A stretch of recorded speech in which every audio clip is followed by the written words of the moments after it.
بسم اللہ الرحمن الرحیم۔ پیغام جمعہ، اللہ تعالیٰ کا پیغام انسانیت کے نام۔ یہ پیغام پیر ذوالفقار صاحب نقشبندی دامت برکاتہ کے بیان سے ماخوذ ہے اور اس کی تلخیص ہے۔ قرآن مجید رحمت کا مقناطیس۔ قرآن مجید فرقان حمید اللہ رب العزت کا کلام ہے، اللہ تعالیٰ کا پیغام انسانیت کے نام۔ یہ کتاب ہدایت ہے، اسے کتاب عبادت نہیں کہا گیا۔ یہ فقط مصلی کی عبادت نہیں سکھاتی، بلکہ پیدا ہونے سے لے کر جنت میں جانے تک قدم قدم پر انسان کی رہنمائی فرماتی ہے۔ تو یہ کتاب ہدایت ہے۔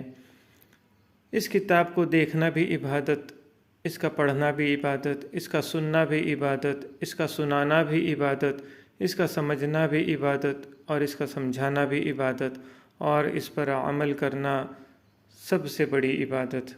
یہ اللہ رب العزت کا کلام ہے، کلام الملوکی ملوک الکلامی۔ بادشاہوں کا کلام بھی کلاموں کا بادشاہ ہوتا ہے۔ یہ شہنشاہ حقیقی کا کلام ہے۔ اس کے اندر عجیب اللہ رب العزت نے تاثیر رکھ دی ہے۔ یہ سیدھا دلوں پر اثر کرتا ہے۔ یہ انسانیت کے لیے دستور حیات ہے، یہ انسانیت کے لیے منشور حیات ہے، یہ انسانیت کے لیے ضابطہ حیات ہے، بلکہ پوری انسانیت کے لیے آب حیات ہے۔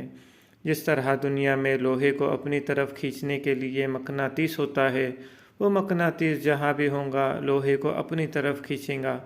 اسی طرح قرآن مجید بھی اگر پڑھا جائے تو یوں محسوس ہوگا کہ یہ اللہ رب العزت کی رحمتوں کو اپنی طرف کھینچ رہا ہے۔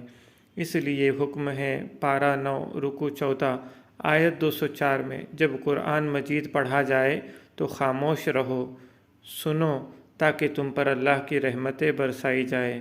تو جہاں قرآن مجید پڑھا جاتا ہے اللہ کی رحمتیں برستی ہیں۔ یہ ان رحمتوں کے کھینچنے کا مقناطیس ہے، یہ دلوں کو اپنی طرف مائل کرتا ہے۔ نبی علیہ السلام کے ہاتھ میں یہی کتاب مبارک تھی۔ اتر کر ہیرا سے سوئے قوم آیا، اور ایک نسخہ کیمیا ساتھ لایا۔ وہ بجلی کا کڑکا تھا یا صوت ہادی، عرب کی زمیں جس نے ساری ہلا دی۔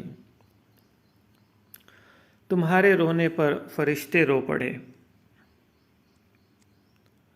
ایک صحابی قرآن پڑھتے ہوئے روتے ہیں، گریہ جاری ہو گیا۔ جب نبی صلی اللہ علیہ وسلم کی خدمت میں حاضر ہوئے، نبی نے فرمایا کہ رات تمہارے رونے نے اللہ کے فرشتوں کو بھی رلا ڈالا۔ وہ کیسے تھے؟ قرآن پڑھتے ہوئے روتے تھے۔ ان کو دیکھ کر اللہ کے فرشتوں کو بھی رونا آ گیا۔ اللہ اکبر۔ حدیث پاک میں آتا ہے کہ جب اچھی آواز سے پڑھنے والا توجہ اور محبت کے ساتھ پڑھ رہا ہوتا ہے تو اللہ تعالیٰ کا فرشتہ قریب آتے آتے اتنا قریب آ جاتا ہے حتیٰ کہ اس قاری کے ہونٹوں پر اپنے ہونٹ رکھ دیتا ہے، اپنا منہ اس کے منہ پر رکھ دیتا ہے۔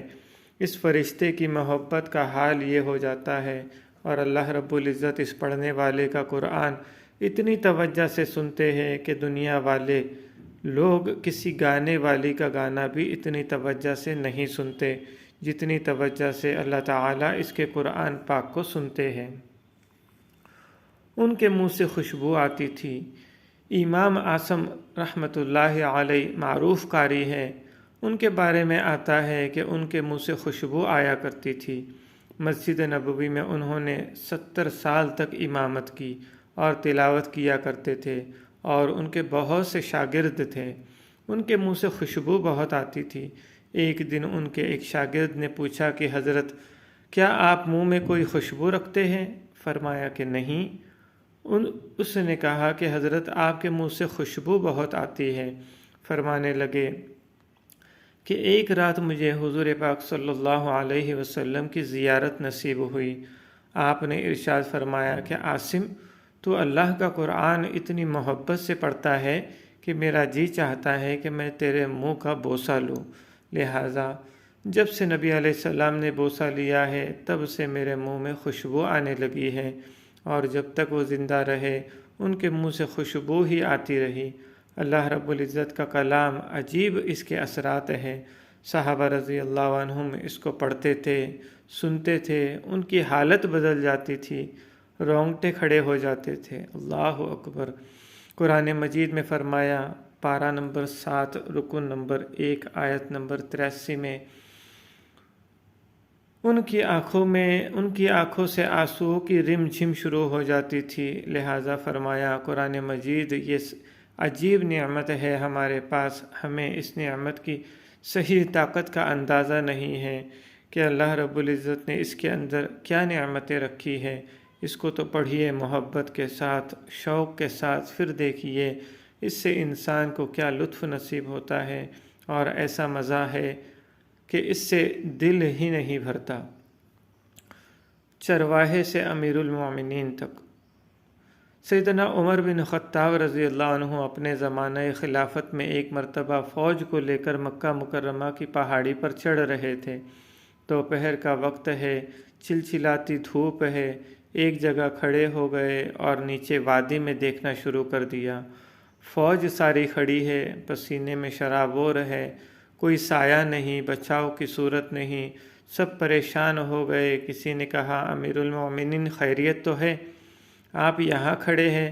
فرمایا، میں نیچے وادی میں دیکھ رہا ہوں، جہاں اسلام لانے سے پہلے میں اپنے اونٹوں کو چرانے آتا تھا، اور لڑکپن میں مجھے اونٹ چرانے کا طریقہ نہیں آتا تھا۔ میرے اونٹ خالی پیٹ گھر جاتے تو میرا والد خطاب مجھے ڈانٹتا تھا، کوستا تھا، کہتا تھا کہ عمر تو کیا کامیاب زندگی گزارے گا، تجھے تو اونٹ بھی چرانے نہیں آتے۔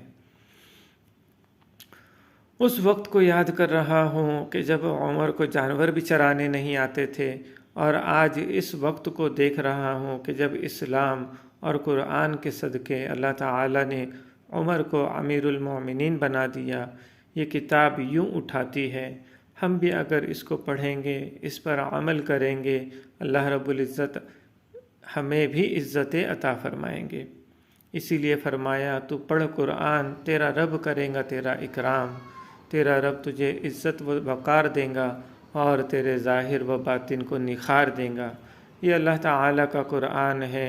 میرے شیخ فرماتے تھے، تیرے ہاتھ میں ہو قرآن تو دنیا میں رہے پریشان، تیرے ہاتھ میں ہو قرآن تو دنیا میں رہے ناکام، تیرے ہاتھ میں ہو قرآن اور تو دنیا میں رہے غلام۔ غلامی نفس کی ہو یا شیطان کی ہو یا کسی انسان کی، نہ ہمیں کہتا ہے یہ قرآن، او میرے ماننے والے مسلمان، تو پڑھ قرآن، تیرا رب کرے گا تیرا اکرام۔ اللہ رب العزت ہمیں عزتیں دیں گے، ہم اس کتاب کو پڑھیں اور اس پر عمل کریں۔ صحابہ رضی اللہ عنہ اسی کو سینے سے لگا کر نکلے تھے۔ اتنے سادہ تھے کہ ان کے سامنے پتلی روٹی دسترخوان پر رکھی جاتی تھی تو وہ اس کو ہاتھ پوچھنے والا کپڑا سمجھتے تھے، اتنے سادہ تھے۔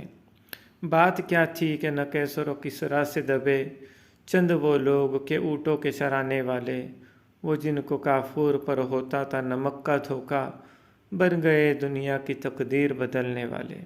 اللہ تعالیٰ نے ان کو کیا کامیابیاں دی تھی، ہمیں عزتیں ملتی ہے اس قرآن کے ذریعے۔ آئیے عہد کیجئے کہ ہم آئندہ زندگی اس قرآن مجید کو سمجھیں گے اور اس کو اپنی زندگی میں لاگو کریں گے، اور اللہ رب العزت کا قرب حاصل کرنے کے لیے تن من دھن کی بازی لگا دیں گے۔ وآخر دعوانا ان الحمد للہ رب العالمین۔